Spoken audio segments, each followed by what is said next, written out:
Beleza. Cara, eu acredito que primeiro que... eu acredito que dados não é uma área. Dados é uma filosofia de vida, assim. Você se Perfeito. torna uma pessoa melhor, um profissional melhor, uma empresa melhor, quando Perfeito. você coloca dados como mindset. Perfeito. E aí vamos falar de coach, né? Coach quântico, né? Quando você pega dados... Então, assim, eu acredito realmente, porque se você pensar que tudo é dado, dado não é nada, né? Exato. Então, assim, todo mundo tem que saber dados. Hoje em dia você não pode ter nenhuma área da empresa, pode ser a área, talvez, do, sei lá, do almoxarifado da empresa. Cara, se não tiver dado ali, você está gastando dinheiro.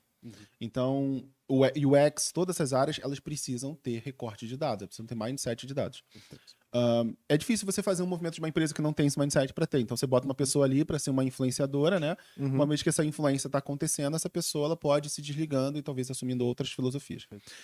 Sobre o UX propriamente dito, realmente você hoje vai para uma linha muito diferente. Hoje a gente tem lá na empresa UX Strategy, então você tem tipo a estratégia de UX, uma pessoa específica só trabalhando como estrategista. Não. Você tem uma UX Researcher, você tem uma UX de produto, você tem uma UX focada em visual.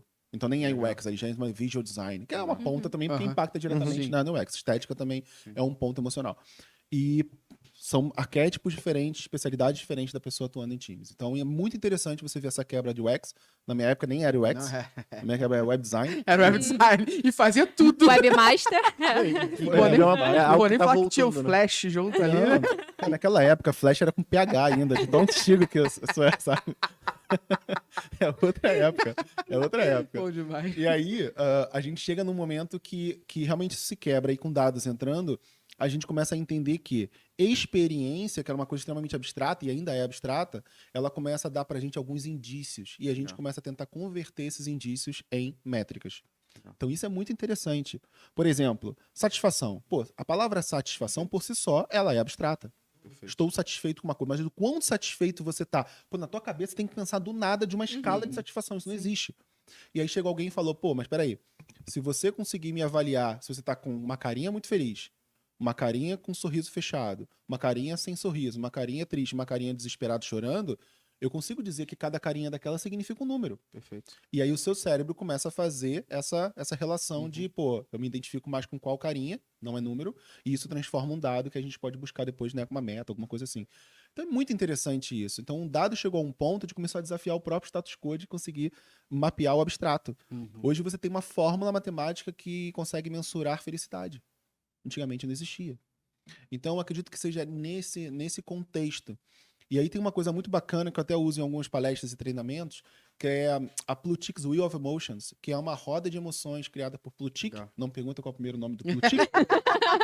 Quando você pergunta o sobrenome Tem do cara, muito, tem eu muito quero saber qual é o nome, VK, cara. provavelmente, no nome. É bem difícil escrever Plutchik, eu não consigo. É tipo Schwarzenegger. Não sei. E aí, que ele consegue pensar em uma roda realmente de sentimentos e de acordo com a intensidade desse sentimento, que ele vai se tornando outras coisas. E, cara, isso já começa a dar indícios para você começar a mensurar. Então, eu vejo que o dados, ele realmente é uma forma de você... É uma filosofia. É você desafiar o status quo até o momento de você pegar o abstrato e tentar tangibilizar de alguma forma. Mesmo que haja ruídos, né? Mesmo que haja interpretações diferentes, é muito melhor do que você só ter abstração.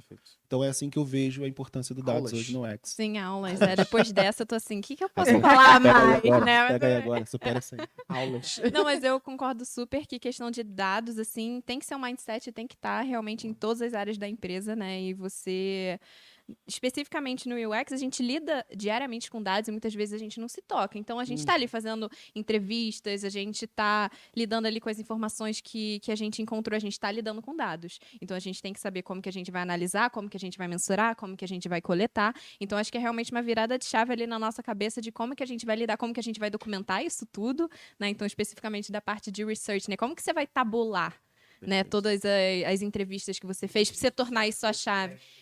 O que é a nossa definição de sucesso? Então, é muito de entender que esses dados estão à disposição e como que a gente vai organizar eles e como que a gente vai validar as nossas hipóteses a partir desses dados que a gente tem. Então, é algo que tem que ser muito intrínseco de tudo que a gente faz. Então, realmente, para mim, o design orientado a dados tem que ser algo que a gente usa ali a todo momento. Tipo, é um mindset. Que nem você falou, você tem uma pessoa ali evangelizadora em relação a dados. Eu trabalhei num time em que eu tinha uma data scientist alocada no meu time. E eu falei, cara, me ajuda, porque eu apenas olhar dashboards, eu falo, tá, mas qual é o contexto? O que aumentar 1,5% significa?